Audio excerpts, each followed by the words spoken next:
I've decided to cut Maddie out of my will because you just don't go out there and trash your parents and expect there to be no repercussions. Bite the hand that feeds you. My will you. is actually a trust plus a will, but that's all been rewritten now. I still love Maddie.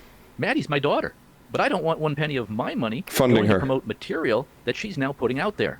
She's an adult. She can do whatever she wants, but I'm not going to subsidize this activity. Title of today's video, why I cut my daughter out of my will. You guys remember Ben Hart, the breakdancing dad? Well, if you don't, let me catch you back up real quick. He went viral several months ago after his daughter, who's famous on TikTok, dropped content insinuating that he was a deadbeat father. The breakdancing dad responded in his own videos to clarify the situation, in which he talked about the multiple millions of dollars that he left his ex-wife to take care of the children, and also talked through the medical expenses, updated us on like weird stories of him being thrown in jail by a feminist judge, and as the wife continued to create distance between him and the family. One of the comments that I would see often in my updates about this situation is Ben should just cut her out of the will. Well, he did. And he provides a lot more information and a lot more receipts detailing exactly why. I think it's important to go over this story because it demonstrates not only the impact of a well-poisoning parent, in this case it is the mother, but then also the infection of feminist programming with a hint of social media addiction. Without further ado, before we get started, understand that I will not be playing all portions of this video. I'll leave a link to the original down in the description box down below, and I'm gonna play this video on 1.25x speed so we can get through it just a wee bit quicker. Let's go. My 25-year-old daughter is a writer in Hollywood. She has become something of a social media influencer over the last year or so. She has about 103,000 followers on TikTok. Many of her videos get millions of views. She also gets quite a lot of media attention. Her shtick is that she was raised in a conservative-leaning Christian home. Now she's putting out videos like this. It's Pride Month. Happy Pride to all of the formerly Christian, Republican, homophobic children who grew up to be pretty gay. I always forget that being pro-choice technically means that I'm pro people also being able to choose to keep the baby. Like, I just heard about some people from my high school who like accidentally got pregnant and the girl is apparently decided to keep the baby. And my first thought was like, what? I'm like, our state is pro-choice. You can get rid of it. And I said that to like a mutual friend and she was like, well, yeah, she can also choose to keep it. I was like, oh, that's how that works. I don't know if I'm pro-choice. I think I'm pro a lot of the people I know shouldn't be parents yet. Happy Pride Month. When I was little, I was super homophobic and Christian, so I literally protested gay marriage, like truly marched against it. Anyway, now I like eating pussy. Oh, wait a minute. Wait a minute. Yo, the way that Uncle Ben is looking up at the screen, this is a look of an intensely disappointed father. I mean, how else are you supposed to look when you find out via the internet that your daughter likes to lick carpet? I've woken up from nightmares that weren't as crazy as this shit right here. To come from a rich conservative family, but then to thrust yourself within the Hollywood and now claim pride in an effort to victimize yourself or minoritize yourself in order to fit in is just nasty work. She's essentially selling out her soul for clicks while selling out her parents for social media dollars. Gay marriage, like truly marched against it. Anyway, now I like eating pussy. She's posted more than 600 videos. Now, most of her videos are not like this. I'd say 75% of her videos are okay, though not my taste. So he explains this video. My guess is that Maddie is making these shock videos, well, for shock value. Maddie knows her videos are very upsetting to her mom, so that's my interpretation of Maddie's new act. She's taking a dump on her mom. And she often talks in her videos about her one-night stands, her regular bouts with chlamydia, and her drinking binges. And now Maddie is presenting herself as an LGBTQ plus activist. It's Pride Month. Happy Pride to all of the formerly Christian, Republican, homophobic children who grew up to be pretty gay. Happy Pride Month. When I was little, I was super homophobic and Christian, so I literally protested gay marriage, like truly marched against it. Anyway, now I like eating pussy. Now I have nothing whatsoever against LGBTQ folks. I am very pro LGBTQ if that's what you really are. Some people are born that way. You can't help who you are. This man paid almost $2 million in child support, went to jail for his daughter to do this. She wants to talk about deadbeat dad. How about her being a deadbeat child? And I agree with him when he says that she's just playing gay. Again, I think it's to victimize herself to fit in, because coming from a wealthy, privileged white background is not going to get you brownie points in those Hollywood circles, right? It's going to get her demonized in those circles. So I have nothing whatsoever against LGBTQ people, including trans people.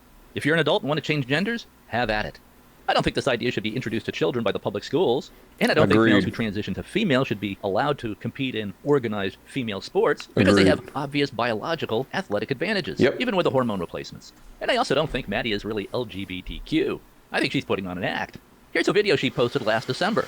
Guys, I went on a date this week and I felt the feminism leaving my body. I live on the east side of LA, and if you don't know what that means, it's sort of like the artsier part of LA, you know? I sort of fell into going on a date with the most guy I've ever been on a date with. And he's from West, you know, Santa Monica. He's a bro, right? A guy is usually not my type. Like, I cannot remember the last time that I went on a date with, like, a straight bro, you know what I'm saying? So, I'm on this date with this guy, and the thing about a guy's guy is he's putting his card down. He's paying for everything, and I really it sort of activated something feral in me, I'm not gonna lie. We went to, like, another bar, and he was gonna go to the bathroom, so I was getting prepared to pay for our drinks, because he's been paying all night. Of course I'm gonna pay for the next round, but as he's going to leave for the bathroom, he turns to me and he hands me his credit card, and he goes, "Here's my card. Get us whatever." It might be time for me to get away from all these, you know, liberal snowflakes on these feminists. She doesn't sound very LGBTQ here. Right. I think her LGBTQ shtick is an act, a canard. Anyways, this video by Maddie blew up on conservative media. It was talked about on Fox News and everywhere. And her video came across my feed on X. So I sent her this text message. "Hey Maddie, check out my post above. Some random user on X has screen captured your video from TikTok. It then randomly came across my feed on X." Maddie answers, "Haha, I saw that. Nice. So funny. LOL. I do a little searching. I find that conservative podcaster Matt Walsh has done a video on Maddie's video. I send her a link to that with a note that says, 'Your video has gone viral on X.' Matt Walsh and others have reposted.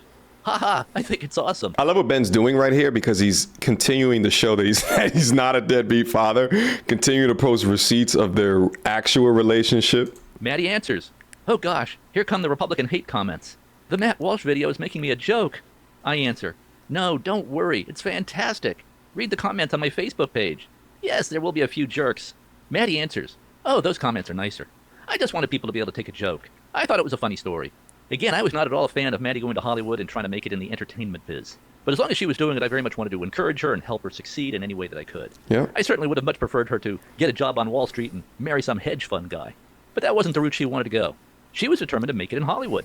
And I did very much like this video. I send her a text message. Quote, "Matt Walsh did an entire podcast on you. He's a right-winger and has 2.6 million followers on X. You're somewhat of a hero among conservatives now. Not entirely, but I think it's great. You stirred the pot. You were outside anyone's box." The reason why Matt Walsh would do something like this is because really it's a story, but it's a super story. Seeing her haircut, obviously, if you look at her previous content, she is a staunch feminist as well as a purported LGBTQ person. So to see her about to take her feminist hat off because she was hit with a degree of masculinity is interesting. I love it. Maddie answers, "Haha, thanks, Dad." The conversation goes on. Maddie says, "I hope you don't get any hate from this." I say, "No, everyone loves it." Maddie says, "Haha, okay." Yo, why does she text like, yeah, this is no disrespect, but why does she text like she's still 12? Who sends the ha-has when it's all the whole entire line of a bubble? What is this? I also send her a link to Tim Pool's podcast on it. Tim Pool is a right-of-center podcaster and he loves it. Maddie answers, "Perfect." Maddie adds, "You can tell people we've been seeing each other for a little bit now. The guy." I answer, "Okay, he sounds good." The conversation continues. Okay, so she dated the guy. "I'm told your video was on Fox News' Jesse Waters show." Maddie answers, "Stop, OMFG." She's of course very excited, and I sent her a screenshot of her video on Jesse Waters. I told her someone sent me this. "Fox News Jesse Waters ran your video. I'll grab it off YouTube when it's available." Maddie answers, "Stop, no way." This may also be a cultural thing as well, but the OMFG, I get anxiety when I see shit like that. I could never imagine sending my mama no F acronym in a guy. I would damn sure I'm not gonna say the whole F bomb, but even the F acronym, I could just feel a chancleta being thrown across the room and popping me in the top of my damn head. That gives me anxiety. All right, let's keep going. "Hey, send pic. No way." She's obviously very excited. I answer, "I didn't see it. It's not up on YouTube yet. I'll get it." Maddie answers, "Oh God." I answer, "I just saw it. It's awesome. I'll capture it off YouTube when it's up. Everyone's telling me you're everywhere. Go on my Facebook page and read the comments." And the conversation goes on. Maddie writes, "Where did you get your Benihana shirts printed? I want to print merch for myself." Meanwhile, this is all happening around Christmas of 2023. And all the kids were convening in Illinois for Christmas. Maddie writes, "What time is dinner? 7? And here we are. Looks like a great father-daughter Then in relationship, to January, be she honest. writes, my friends and I made shirts. She sends me photos of her and her friend wearing the shirts with pictures of Maddie's media appearances on the shirts. So she's quite happy that her bros, bro, guys, guy video went viral on conservative media. She could feel the feminism leave her body. Guys, I went on a date this week and I felt the feminism leaving my body. Sort of fell into going on a date with the most guy I've ever been on a date with. It'd be time for me to get away from all these, liberal snowflakes on the east side. And she's going to forget about all those liberal snowflakes. Biology seems to be trumping ideology here. She asked if I can send the media file to the Fox News Jesse Waters piece on her video. So obviously Maddie and I were getting along very well. Now, as I said, I was not at all thrilled with Maddie's choice of a Hollywood career path. But if she was going to keep putting up videos in this vein, that would be fine cool with me. with it, right. And I would certainly continue to encourage it and promote it any way I can. But it seems like she was getting some blowback from her usual fans because she started saying that her video was just a joke, a parody, and that of course she had checked out this guy's political leanings before going out on a date with him. And she began distancing herself from this video. So who knows? I do know that when she was growing up, Maddie was always talking about boys, and how she had a crush on this guy and that guy. And she had a great boyfriend in college for 3 or 4 years. I think the entire time she was in college. She went out with this guy, Elijah, who was a great kid. He was also a theater major, and I'm sure leaned left. Though so far as I could tell, he really wasn't that political. He was very polite and respectful. We had good conversations. Our biggest concern was that he would dump Maddie. Because as you can see, Maddie can be, well, not the easiest person. And I saw Elijah as a good, solid, steadying influence on Maddie. After graduating from Northwestern University, they went to Hollywood together to look for jobs. Both wanted to be in the entertainment industry. They broke up soon after arriving there. Not sure what happened. But there was absolutely nothing in Maddie's background that suggested that she was LGBTQ. If anything, she was boy crazy. Now she's claiming she's bisexual. I kind of doubt it. Now it's of course possible that Maddie has brainwashed herself to be bisexual to fit in with the Hollywood scene. So who am I to say what your taste should be? But I think what Maddie is really doing with her videos is taking a dump on her mom. Her whole shtick is that she's now LGBTQ, and that she's rejected her Christian Republican upbringing. Happy Pride Month. When I was little, I was super homophobic and Christian. Now I like eating pussy. And she knows how much her TikTok videos will upset her mom. But I also think that Maddie sees her LGBTQ act as helping her gain traction in Hollywood, and also with the audience that she's built up on TikTok. She's also a white woman from a wealthy Chicago suburb who graduated from a very expensive elite college. She's had every advantage in life. It's hard to make any kind of a case that she's a victim. She could literally be the poster child for white privilege. The problem for her is that you don't get ahead in Hollywood by being a white woman from a wealthy Chicago suburb, by being a Karen, essentially. In Hollywood, you get ahead by being part of some allegedly oppressed group. Yes. In Hollywood, Or you're minority. especially cool if you're LGBTQ. So in my view, Maddie has just adapted her shtick to be what's trendy in Hollywood. So she's trashing her background and where she came from. Now, I don't really care if she's LGBTQ or not. She's an adult. She can be whoever she wants to be. But I kind of suspect that she might be pulling a Jussie Smollett here. Of course, there's no way to really know what's going on in someone's brain. And I really don't have any problem with crude, crass, and edgy humor if it's actually funny. George Carlin, one of my favorite comedians, put out a lot of edgy material. You don't want to be crude just to be crude. There needs to be a point to it. And the point needs to be more than just upsetting your conservative Christian mom. Comedy is tough. In one way, I admire Maddie's guts. She puts herself out there. That's not easy. But she's trying to get views at the expense of her mom. That's not the way to do it. And her jokes are really no longer funny. There's no punchline, no theme, no story, no real point. Just the same old shtick, the same old routine about how she was raised in a Christian Republican household and has now rejected that. Okay, so what's the next step in the story? Where's the new twist? Where is this going? I actually think she does show a next step in her story, and it's eating pussy. In super cringy fashion, she's rejecting her past and creates content demonstrating how she's indoctrinated, but yet she was privileged and that's not accepted. So she's finding whatever victimhood narratives to align to. And I do think that these liberal indoctrinated women will go as to so far to provide action behind her words, even if it's not something that they are actually about. There's a terminology when men do this where they act gay for money and they call it gay for pay. And I think now after looking at content like this, I think that there's a woman term for gay for pay as well via TikTok likes and social media accolades. But hilariously, throughout all of this, throughout all of her victimhood, all of her I am a minority, hear me roar, attention seeking, the one victimhood narrative that she tried to grab a hold of was having a deadbeat father. But, you know, he clapped back at all of the lies publicly. You lose. Perfect. Everyone's free to have their own opinion about things, but where's the joke? What's the story? Where's the point? I've decided to cut Maddie out of my will because you just don't go out there and trash your parents and expect there to be no repercussions. Bite the hand that and my feeds will you. is actually a trust plus a will, but that's all been rewritten now.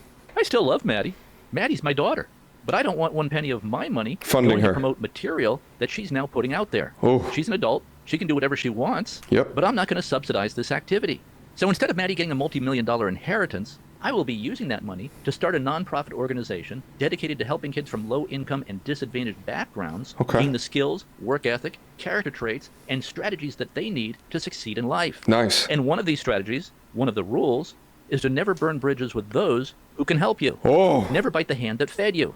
I even followed this rule with people I didn't think much of. Taking her more than likely multi-million-dollar inheritance and donating it to a charity to teach the recipients of this charity the lesson that his daughter should have learned is, that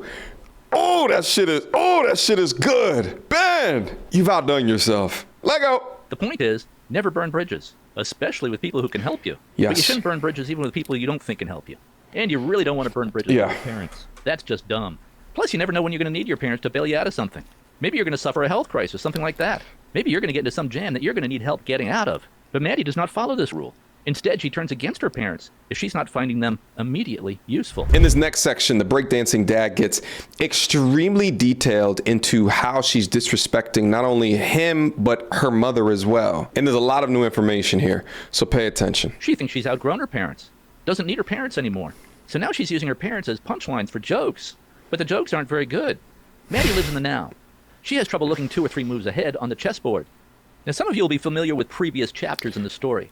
But for those of you who are new to this, here's a quick recap before we get into her more recent content, which includes all-out attacks on her mom. Now, I have issues with my ex-wife, obviously, because we got divorced. And I was certainly chagrined by Maddie's multiple and many-staged video attacks on me. But then she turned on her mom. Wow, that behavior is truly insane. Mind-boggling, even. Now, Maddie's mom actually thought Maddie's video attacks on me were funny, but I don't think Maddie's video attacks on her mom are funny at all. I see no humor in it. Well, my mom, throughout my childhood, had 9 different boyfriends. Never really mattered what I did, though, because these men would always just dump my mom when they realized she had a lot of credit card debt. This happened so many times that I developed a Pavlovian response to the show. Except instead of, oh, I hear a bell and expect food, I hear, somebody's trying to fuck my mom.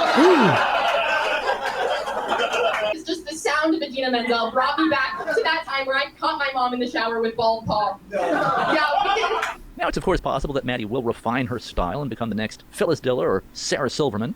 That's possible. I think there's about a 0.001% chance that Maddie will succeed as a comedian. And you do need to be in the top 0.001% of comedians if you're going to succeed as a comedian. Because if you're not in that top 0.001% of comedians, you're going to be living in poverty. Right. That's how most comedians live if they don't have another source of income. It's fine to be a comedian for a hobby, but it's very tough to make a living at it. Professionally, and of course, many comedians end up dead at a very young age. The great Lenny Bruce died at age 40. Chris Farley died at age 33.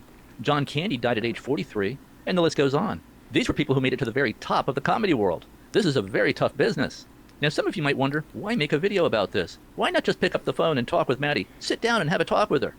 Before he answers that, I can understand you not being pleased with your parents' upbringing, but utilizing a stage instead of going to a therapist is absolutely insane. Rebel without a cause, except for the cause that she's brainwashed herself into. Young, liberal, with all of these victimhood traits, definitely the type to select the bear in the woods in lieu of the man. It's sad to see, especially because she had such a privileged background. Instead of leveraging and utilizing that privilege, she spat at the people that provided that privilege. But if she's telling the truth though about her mother, remember she ran off on this whole Christian conservative will with God shit. Meanwhile, she's getting plugged by 9 different dudes that Maddie can remember during her childhood. Ooh, that is nasty work. Well, I certainly have done that, but she's cut off all communication with me. So this is my way of communicating with her. But even if Maddie is too far gone, perhaps this video will help parents make the right choices when raising their children. Because clearly Betsy and I made a lot of wrong decisions when raising Maddie. I basically have 2 pieces of advice for parents. Do not allow your children to have social media accounts until age 18. Social media is a drug, every bit as dangerous and as addictive as crack cocaine. Yep. If you are allowing your child on social media, you might as well be giving your child a crack pipe to smoke. Just like other dangerous drugs, social media rewires the brain. The dopamine hits to the brain are created by views and reactions. Yep. The crazier things that you do and say, the more views you get. So you are incentivized to say and do crazier and crazier things. I just put up a video by a kick streamer named Natalie Reynolds that shows where this leads. Now, I can get millions of views if I go into a restaurant at the Ritz-Carlton, jump up on the table, and take a dump on someone's steak dinner, but there's no talent in that. Kids and young adults are doing things like this for views. Maddie is throwing her mom under the bus for views. Views and reactions to your videos are the drug. To increase the number of views, to increase the number of eyeballs on the social media platform, on the computer screen, social media incentivizes the most outlandish and dangerous behavior. Yeah. Social media changes people, especially the brains of young people whose brains are not yet fully formed. Right. Maddie was nothing like she is now before she launched her TikTok career. Maddie changed and changed drastically after she launched her TikTok career in 2023. I actually think it should be illegal, against the law, for anybody under the age of 18 to have a social media account. But it doesn't seem like it would have helped in this situation because she popped off in 2023. She was over 18 at that time. So I wanted to stop within the situation, but perhaps what he's saying is that if she wasn't on it earlier in life, then maybe she wouldn't have progressed to this stage. I've said this before, but I really think the biggest pimps that we have in society now today are these tech companies. They provide a platform that serves a dopamine hit or a drug of social media likes in exchange for you producing or creating content that is different from a modest narrative. And they do little to stop and or censor it. For example, I am demonetized off of Facebook as well as Instagram, but it's crazy how much nudity is present on the exact same damn platform. Women with t-shirts that are soaked, you can see the damn areolas, and there's young women that look at that shit and they see the like button underneath it and they're like, it's a drug to them. And my second piece of advice is to homeschool your children. Think about it. If you send your child to a public school, you are allowing others to raise your children. And these other people who you are allowing to raise your children might have very different values ideologies. Than you have. Yeah. Children are raised mostly by their peers, the people they hang around with. You have very little influence over your child after your child heads off to school at the age of 6. So homeschool your children. And then do not send your child off to an elite or so-called prestige college or university, unless for a specific purpose, like to become a doctor or an engineer. America's so-called elite colleges have become political indoctrination centers, and that's now also true for the public schools down to kindergarten. Almost every skill that you need to succeed in life can be learned for free online, or very cheaply at your local community college. He ain't lying. It just makes very little sense anymore to pay $350,000 just to get a sheet of paper from a so-called elite college. Not only have you wasted the $350,000, but you've also wasted 4 years of your life that could have been used learning a marketable skill and building a business. He's absolutely right, and he's going to get more right going into the future. We're currently in the gig economy and seeing what AI is doing and what people are able to produce at home by themselves, demonstrate that shit, even within my career. Now, my background was a little bit different because when I went to Penn State, I got half tuition, and shit, I even see it within my background as well. Shit, I'm a content creator now, and I got 2 different degrees, but my degrees did not cost $350,000 and nowhere close to it. Shit, when I went to Penn State, I only had to pay half tuition, and then I got a full ride to get my MBA completed at the University of Rochester. And I still utilize skill sets from both those institutions in what I do today. Now, if I was hungry enough, could I taught myself all of these things? Absolutely. The school shows you what to study and then grades you on what you've learned. But 80, 90, shit, maybe even 99% of which you may not even use in the future. So I agree with what he's saying for institutions that are Ivy League and it costs all of this damn money. However, the ROI, the return on the investment, might be beneficial or value add if you can go to a state school that has good relations for the inevitable company that you want to work for. And Maddie is a perfect illustration of this. And I think stories like hers are very common. Now, Maddie was never an easy child. She was definitely the most difficult of our 4 children. But she also had a spark that I loved and still love. She still has that same spark. It's just misdirected in my view. Here I am talking with Maddie when she was about 9 or 10 years old. We have with us here Maddie Hart. She is a YouTube specialist. How many videos, Maddie, do you have on YouTube now? About 54. And what is your goal? One day I want to be a partner. What does that mean? It means you get paid to make videos. Yeah. So, Maddie, I'd like some more YouTube insights and clarification. What is the difference between a subscriber and a viewer and a friend? So you have about 300 subscribers, but how many viewers of your videos would you say you've had so far? I have several thousand views on my videos, several thousand views on my channel, and about like 500 friends. Maddie. You know, it's interesting when Ben talks about mistakes that he's made. He talked about them not having social media up until 18, but she had a YouTube account before she was obviously 18. But let's see what he says about it. Now, some might justifiably think that I pushed her into this social media thing from our conversation right here. But no, she actually discovered YouTube on her own. And honestly, I saw it as a positive, as a great creative outlet for her at that time. Okay. And YouTube really is not nearly as addictive as TikTok. People are putting out long-form videos. TikTok is on a whole new level of addiction. Try spending a few minutes on TikTok. It's very addictive. So I certainly did encourage her YouTube hobby when she was young. I'm all for encouraging creativity. I made my living as a creator. I write and create advertisements. And some of Maddie's videos as a kid were actually very good. Had a lot of character and creativity. And I remember telling Maddie, you know what I love about you, Maddie? What, Dad, she would ask. You're a doer, I would say. And that became kind of a theme throughout her childhood. She'd be trying out for lead roles in plays and getting them. And I would say to her sometimes, hey, Maddie, are you coming to breakfast with us this morning? And she'd say, no, Dad. She'd say, I'm going snowboarding with some friends in Wisconsin, even though she had never snowboarded before. Maddie was always trying new things. She was not a sit-around-the-house kid. She was a doer, and she's still a doer. She's got great energy. But right now, it's badly misdirected, in my view. Now, for my previous video, some of you are going to be familiar with the basic outlines of this story, which is many-faceted and many-layered. And I'll recap here some of what appeared in previous videos. But I'll be adding quite a bit more detail. Then I'll end with some closing thoughts on how I think all this happened. Just 7 weeks after her video about her date with the bro's bro, the guy's guy, about how she could feel the feminism leaving her body, Maddie launched her first in a series of viral video attacks on me, her dad. And this was just completely out of the blue because we seemed to be getting along very well. Had been getting along great for many years. And her first video attack on me got 8 million views just on TikTok. And it got tens of millions of views across other platforms. It was picked up by all the big social media influencers and creators. So on February 14th, 2023, I woke up at 6 a.m., as I usually do. I poured myself a cup of coffee, sat down in my lazy boy chair wearing a t-shirt and boxer shorts, per usual, and I opened up my laptop computer to start work, as was my usual routine. And what was I greeted with? Well, an avalanche of comments in my social media feed calling me a deadbeat dad and all manner of other insults. I also received emails and text messages from my clients asking me what this was all about. That's how big this thing had blown up. What was happening, I wondered.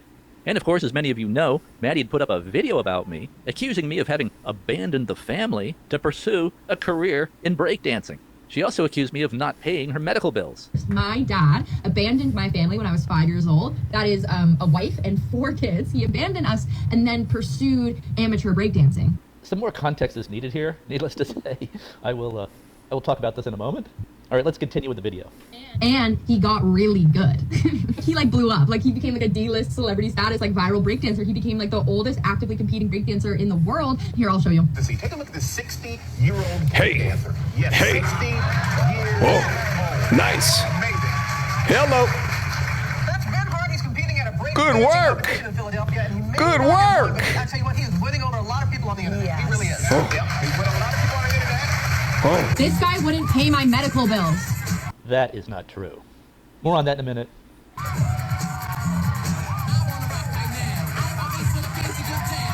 He just left 4 kids to do that. He may not have paid for some of my medical bills growing up, but he did give me this breakdancing merchandise. So that's him. He's on his That is a resume. nice shirt. It's his b-boy name because his name is Ben Hart. I'll get texts like this, "Happy birthday?" ? And then links to his breakdancing video. That's true. Yeah. I text Maddie. I say, Maddie, someone sent me this video you did on me. I love you, but this is very inaccurate. Perhaps this is Mom's version of events. Number 1, I paid her $1.2 million in cash. That was the beginning of the divorce, at the get-go. Number 2, paid her $18,000 per month in child support and alimony, later reduced to $12,000 per month. Number 3, paid health insurance plus 70% of medical costs. Number 4, paid $600,000 into the college fund. Number 5, paid a total amount of about $5 million for you guys. Number 6, didn't abandon the family. I lived right down the street in LaGrange. Small point, I took up breakdancing for exercise in 2012, 7 years after the divorce. But that part of the video was funny. There are some 5,000 comments on your video. Please take it down. Thank you. I love you, and I'm not at all angry. Some parts of the video were very funny. You were very talented. Love, Dad. What a Then great I added, response. You can easily redo the video and make it just as funny. Just remove the didn't pay medical bills and deadbeat dad parts, which aren't true and are very damaging. And by this time, clients were already emailing me, phoning me, sending me text messages, asking me about Maddie's video. That's how big this thing had blown up. It was really causing quite a bit of damage. Maddie answers, "Hi, sorry, Dad. I honestly thought you'd appreciate the free publicity and viral views." Not sure why she would think that. You have a small YouTube channel, but I have a professional life. YouTube for me is just a hobby. For example, I put up this Advice to Teens video series starting about 12 years ago for my kids to watch when they were growing up. Some of these videos did very well. My Why Learn Algebra video got 180,000 views, for example. So I was putting up videos like that on my YouTube channel. Maddie continues, quote, "It's an objectively funny story that you left and started breakdancing. I harbor no ill will. I never called you a deadbeat dad. I just made light of what was ultimately a pretty tragic situation growing up. Growing up without dad was very hard, but now I've found humor and lightness in it. It's how it is." And it is true that Maddie never actually called me a deadbeat dad in her video, but she did say I didn't pay medical bills, which is not true. Yeah, but she also said that you abandoned the family, which insinuates deadbeat dad. Appreciate the publicity. No, the free publicity and viral views when you know he has a real job with real clients. If you insinuate deadbeat father, that may break the relationships that he's been building. Then you say it's objectively a funny story. There is no funny story that is objective. It is all subjective. What it is venomous when you leave out context and you just connect that he left and then started breakdancing. And the overwhelming interpretation of this in the 5,000 comments on her video was that I was a deadbeat dad who had left the family to become a breakdancer. And it's just not true that she grew up without a dad. I lived just down the street. Saw her and her siblings all the time.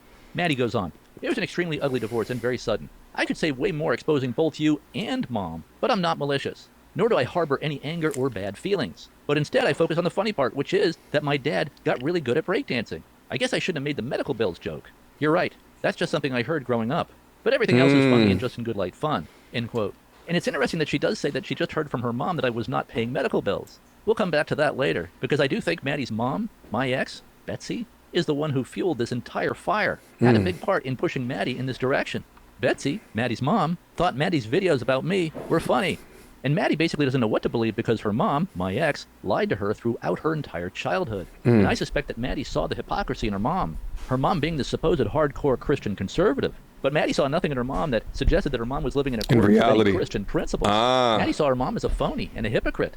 So Maddie moved in a different direction, in rebellion against her mom, in reaction to her mom. And we'll come back to this. So the conversation goes on, and I'm very good-natured about it. I say, quote, I thought 90% of it was fine, but abandoning the family and not paying medical bills will really hurt me professionally. I would appreciate it if you will just take this down and redo it. I know you meant no harm. Love, Dad. Maddie answers, and I put her answer up here if you'd like to read it, but she concludes that it's too late to redo. Too many people have seen it, she says. So I repeat my request. Can you just take it down? Maddie answers, no, it's too late. It's already been reposted. You should just own it. Your breakdancing is viral and people love it. End quote. I answer. It's You just should not just accurate. own it. I did not pay medical bills, did not abandon the family for breakdancing, did not abandon you kids, and certainly was not a deadbeat dad, as many in the comments are interpreting this. End quote. Maddie answers. I said you didn't pay some medical bills, which is true, and you did abandon us. Maddie's video actually does not say that I did not pay some medical bills. She just said I didn't pay her medical bills. Right. This guy wouldn't pay my medical bills. That is not true. But as we will see, this is not a lie. It was false, but not a lie. A lie is when you knowingly state something that is false. Maddie was just repeating the lie that she had been told for years by her mom, a self-proclaimed Christian. We'll come back to this. I texted Maddie, quote, Maddie, these are the comments I'm getting in my Twitter and social media feeds. Here are a few of the comments. There are thousands like them, accusing me of being a deadbeat dad. Maddie answers, ugh, I'm sorry, Dad. And she goes on saying that this will blow over in a few days. And you can read more of her thoughts here if you like. She concludes, in the future, I will be more careful. I thought it was funny and light. I love you. This happens whenever I go viral. It's par for the course. Going viral isn't all gumdrops and roses. Yo, this chick is sick. You forced your father to go there on false information, and now you're talking about it isn't all gumdrops and roses. Yeah, what? There's a ton of people in my comments who love you. There was an overwhelming amount in the comments that did not love him. They're saying that you're inspiring, legendary, and iconic. This is the exact definition of gaslight, right? Like, while they might be saying this, again, it's not the overwhelming. They're saying that it's cool you picked this up as a hobby and got amazing at it at your age. I can send you some screenshots and some nice comments of that if that will help. Other than that, I suggest you set your account to private for a few days. You don't need to delete anything. Just set to private. That's what I do. Anytime one of my TikTok ends up on the wrong side of the internet and the haters stream it, I just go private for a few days, exclamation point. In a few days, this will blow all over. It always does, but truly, people think it's a funny and inspiring story. Think people on X don't get humor or silliness. Here if you like. She concludes, in the future, I will be more careful. I thought it was funny and light. I love you. I answer, I know you meant no harm. I liked 95% of it. And overall, I know that you meant it as a compliment. Love, Dad. Maddie tries to be reassuring. People in my comments love you! 3 exclamation points. I answer, I'm sure there are a few positive ones. I've had to block about 30 people. How many views does it have? Jake Tapper from CNN just followed me. I wonder why. At this point, I didn't know that Maddie's video had 8 million views. I did not have a TikTok account. Maddie tries to be reassuring again. She says, this is like when I went super viral on Fox News. People said a lot of horrible stuff. She didn't answer the narrative, and I owned the it amount. and used it for my advantage. I also made all of my accounts private for a few days. The next day, I wrote this. Maddie, I posted a video on your video. I think you'll like it. I hope you'll post it on your TikTok feed. I think people will love it. You can download the file from Dropbox here. Maddie answers, haha, I love it.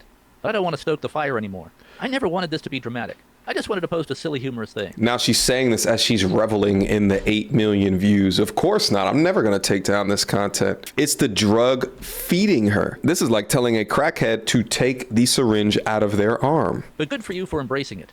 And she ends her text message with 3 big hearts for love, love, love. And Maddie and I absolutely do love each other, always have, always will. Nothing will ever change that. I end the conversation.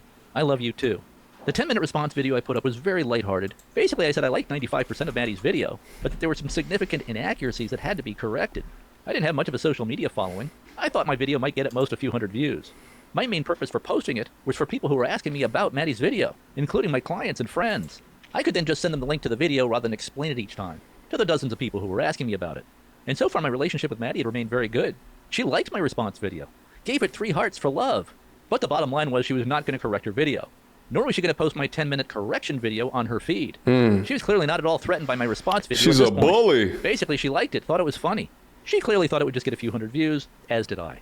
No big deal, this would pass, and our relationship would remain intact. Welp, my 10-minute response video got 33 million views on X. Elon Musk even commented. Look at his face. Our dueling videos got worldwide media attention. Time Magazine, Newsweek, the Daily Mail, the Daily Beast, and it seemed like just about every major YouTube and social media content creator was commenting on it. Her dad apparently became like a D-list celebrity, became the oldest actively competing breakdancer in the world, went on Good Morning America, went super viral, etc., etc. But she added that he wouldn't pay her medical bills. Then comes Ben, stage name Benihana, with a 10-minute reaction video and some pretty good natured corrections. He claimed he lived close by after the divorce, did pay medical bills, child support, put money into a college fund to the tune of around $5 million all in all to cover the cost of the kids, and said he saw his kids often when they were growing up. But he did admit that from his daughter's perspective as a 5-year-old, it might seem like abandonment, but that in his opinion, it was not a totally accurate account. Whilst we watched this father-daughter union play out in real time, obviously Elon Musk weighs in to tell Ben, you're awesome. I didn't even know. But this has got me thinking. Ben is getting absolutely dragged online with people calling him a deadbeat dad and like loads of other grim stuff. Are these internet call-outs fair? Like, should we be airing our dirty laundry on TikTok? Because I've seen these happen time and time again, and it always turns out that there's another side to the story. At this point, events turned dark.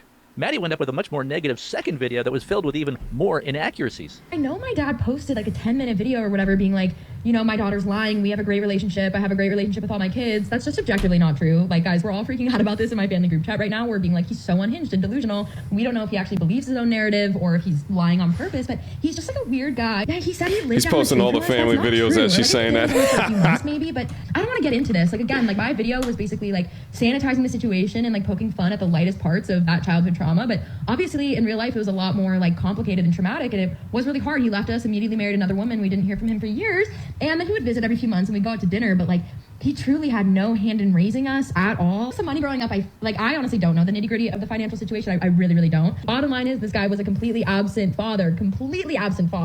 So then I went up with a more detailed response video to this, which pretty much documented our relationship. Upon graduation from Northwestern University, Maddie asked me for $5,000 to help her get established in Los Angeles, what she called adult startup money. She wanted to become a screenwriter in Hollywood. I was no fan of this career path at all, but this is what she wanted to do. And it's why she was a theater major at Northwestern University. She'd also done theater all through middle school and high school, had a YouTube channel, won the lead role in a number of big productions. So this had been the direction she was determined to go all of her life. To go to Northwestern, as expensive as what Northwestern University is, and to leave a theater major, right? Like, you're paying all of that money and you're not coming out with a STEM degree, seems absolutely insane to me, and it demonstrates the privilege that Ben's finances allowed her. And she's also very good at sweet-talking me. So I reluctantly agreed to give her the $5,000 for adult startup money. Pretty stupid, I know, but I just have a tough time saying no to my daughters. And this is pretty common for divorced dads. We have trouble saying no to our daughters. I also gave her another $2,500 to help her buy a used car, a Ford Fiesta. Her mom also pitched in $2,500 to this car. I think the car was $7,500, so I think Maddie paid the balance. So she really got $10,000 in adult startup money right after graduating from college. I also co-signed a lease for her on her apartment in Los Angeles. I repeatedly warned her that Hollywood and the entertainment industry is just a horrible business. Unless you're at the very top, you know, like Steven Spielberg or Tom Cruise or someone like that, you're going to get treated like dirt, and the pay is horrible unless you reach the top 1% in the entertainment industry. But she insisted that's what she wanted to do. So in the summer of 2022, she landed a job as an assistant writer at a major streaming company, working on a TV show for a big-name director. And here she tells me how thrilled she is about that. She writes, "Dad, I'll call you later, but I have some big news. I got a new job. It's an amazing opportunity. Really hard to get. Working as assistant in a writer's room for a new TV show.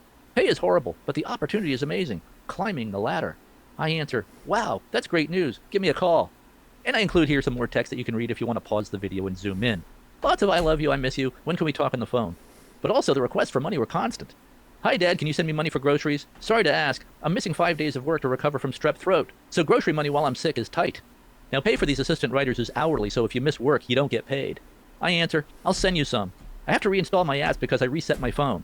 Maddie says, thanks Dad, I really appreciate it. Losing a week of work is awful. And per usual, a love you sticker or emoji from Maddie.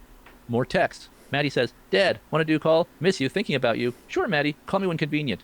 Will you be in Illinois for Thanksgiving and Christmas? Are you making it back there? Maddie says, sadly, I'm staying in California, but I'll call you in a few hours. I'll be home for Christmas, though. Will you be in Illinois? Me. Yes, we'll be there for Christmas, too. He said he lived down the street from us. That's not true. Or like if he did, it was only for a few months maybe. But actually for most of my childhood, he lived in Florida with his new wife. Like basically like, I don't want to get into this. Like Juan and I have a house both in Illinois and a house in Florida. We bought the house in Florida in 2014 once the kids were older. We're in Florida for the winter and then in Illinois for the summer when the weather is good. he truly had no hand in raising us at all. We don't speak with any sort of regularity. He gave us some money growing up. I honestly don't know the nitty gritty of the financial situation. I really, really don't. But I do know that several times I've asked him for financial help with medical expenses, like especially like in college, and he wouldn't help me. The bottom line is this guy was a completely absent father. It's so wild to watch her call him absent. Meanwhile, you're utilizing him as an ATM machine for things so minor, such as you were sick this week and need extra money for groceries. But notice how when she recants this, she never drops receipts. But Ben's been dropping the receipts the entire time. Who here has daddy issues?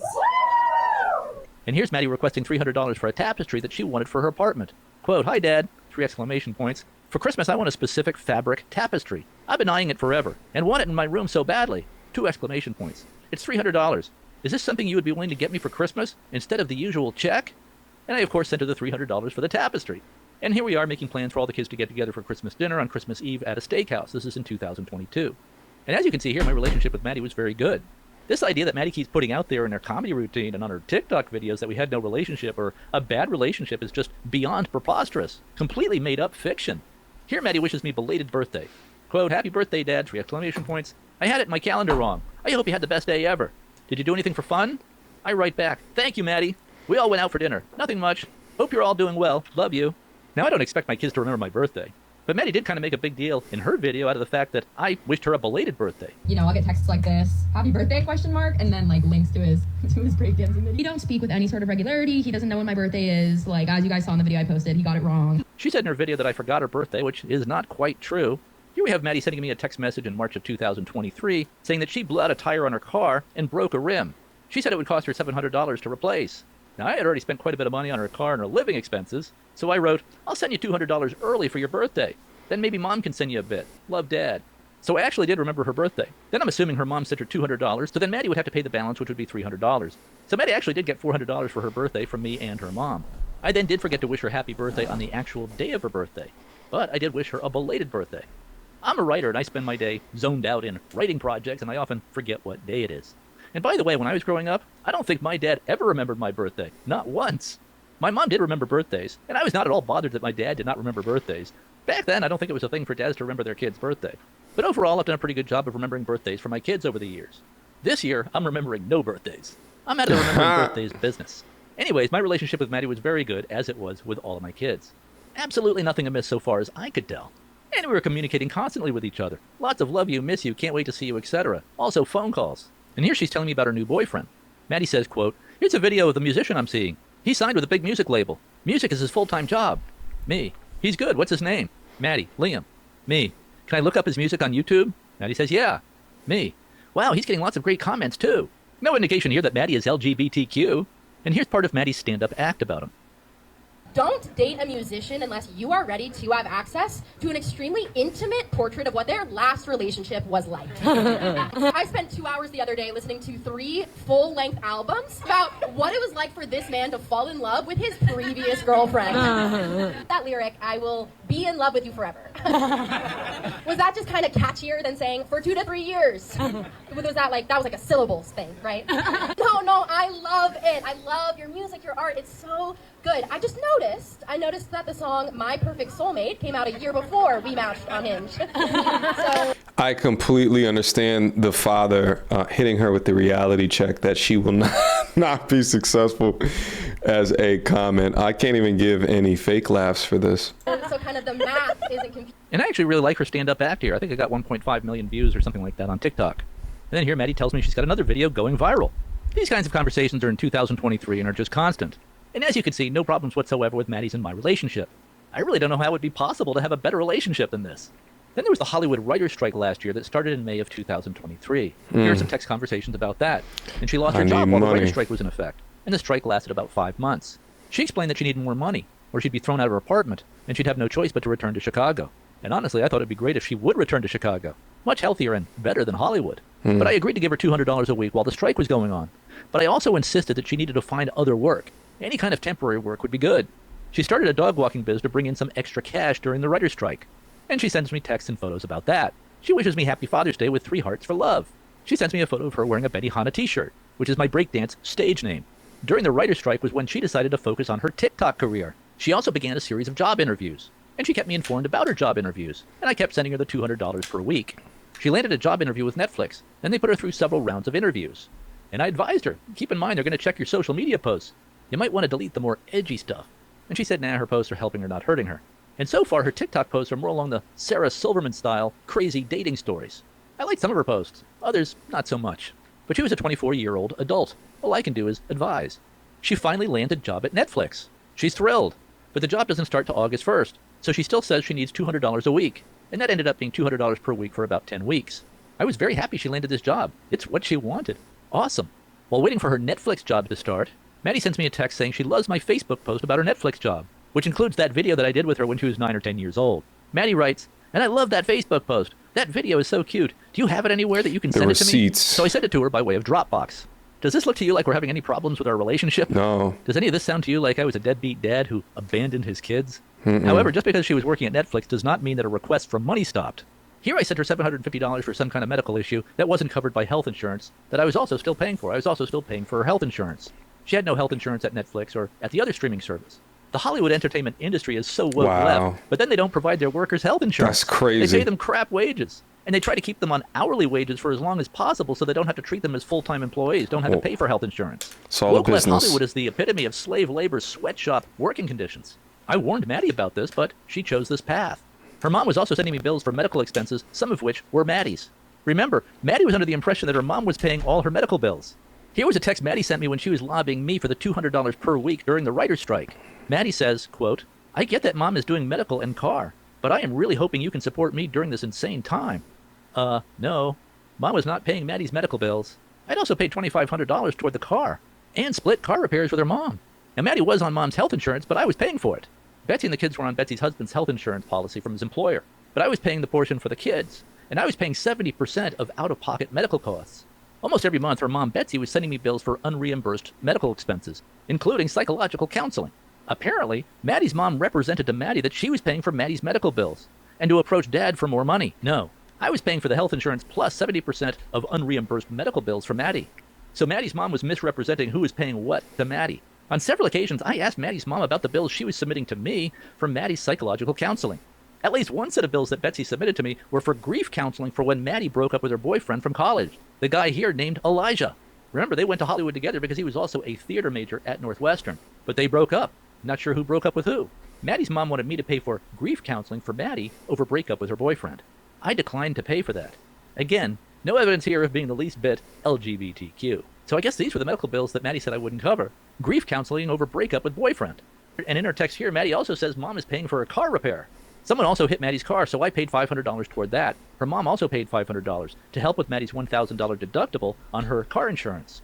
Betsy paid $1,000, then asked me to reimburse her for half, which I did.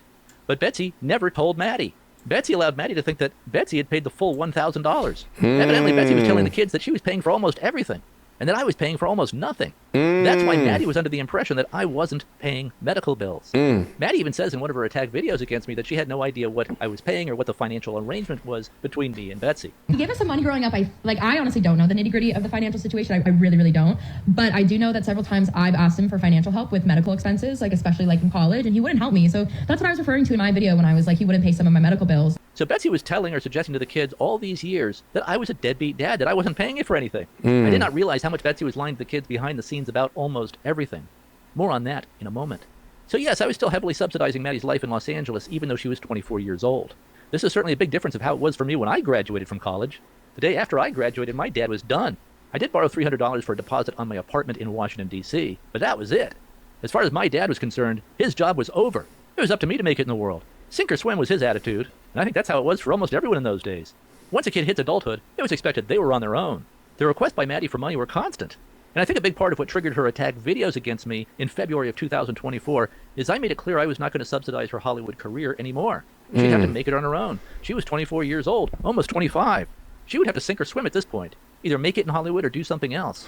I mean, if you think about it, her being in Hollywood and making it through the writer's strike, it is because of the support of her parents. She would have had to move back to Chicago if it wasn't for them. So just consider the degree of ungratefulness, even in considering that maybe she didn't know all of the things that her dad is paying, but if she's still disrespecting her mother after all of that help to help her become an adult, what does she call it? An adult initiation fee, to still come back later and bite the hand that feeds you is a certain special of disgusting. And it definitely unhinged her that my very mild 10-minute response video to her first video got 33 million views on X, with Elon weighing in. She then went up with her completely unhinged second video. From there, Maddie's videos became weirder and weirder. Can you kind of explain a little bit of the controversy? Of course. Okay, so for anybody who is listening who doesn't know me, which is probably most people because I'm literally not famous.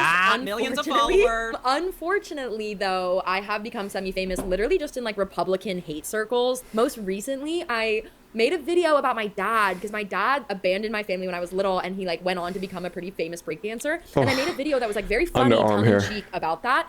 But because my dad is like a huge Republican, huge Bitcoiner, like he's so bizarre, he has this sort of cultish following around him. God. And in the video that he posted, he's like wearing a Bitcoin t-shirt. He has an American flag behind him. Like he's like, oh, and then Elon Musk responded to my dad's video being like, you're awesome, like you're an awesome dad, you're awesome. So that got all of the Elon Musk fans after me. It was sort of like a whole controversial moment in my life. She's pissed that the follow-up video got more views than her original video. That wasn't a part of her plan. She's upset she could not control the narrative. So this should be your screenplay, right? So sadly, as much as I love Maddie, she threw her parents under the bus for views on TikTok. Now I do put quite a bit of blame on Maddie's mom, my ex-wife, for filling the heads of my daughters with lies about me all these years. I had thought I had been able to overcome my ex's brainwashing of the girls against me. We'd seemed to be getting along fine for years, for decades actually. I thought I was even getting along fine with my ex-wife, Betsy. Everything seemed perfectly civil.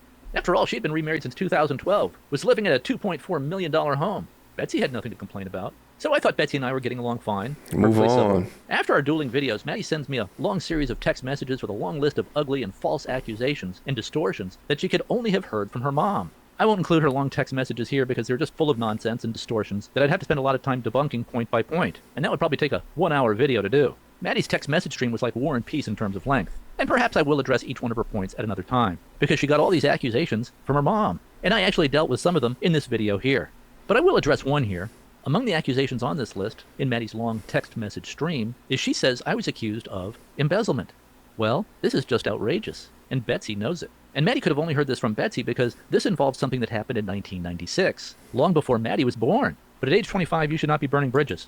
All right, guys, this video is going on way too long. I'm actually going to stop it right here. Again, I'm going to leave a link to the full video down in the description box down below. Go up there, watch the video, finish it out, see his remaining thoughts. But to finish off, I think it is crazy to watch the separation of father and daughter and understand how important it is that the information is transparent, it is truthful. It is crystal clear that the mother has been on a campaign of reputation destruction of the father, which has led to the decline of the relationship between him and his daughter, which has now backfired on the mother because the daughter now sees the hypocrisy of the mother's lifestyle in conjunction with this Christian conservative background. At the end of this, it's a damn shame that this has to be brought out into the public sphere. And to be honest with you, I wholeheartedly understand Ben Hart's conclusion to take the daughter out of the will, especially if the daughter continues to ignore you. I mean, shit, just doing the viral video and not taking it down, damaging his business, damaging his livelihood is enough to get you taken taken out of something that you will receive money from because you're damaging his ability to make money. But he still came at her as a loving father, and it seems to me that he's looking at her current behaviors and actions and making a decision best for him. Shout out again to Ben Hart. To be slandered by your loved one online, absolutely insane. Guys, drop me some comments down below. What would you do if your privileged, beyond privileged daughter went on a campaign against you? Would you guys cut her out the will? Let me know in the comments down below, and I'll see you guys soon. Questions, comments, concerns, y'all already know what to do. Mediocre tutorials and reviews at gmail.com.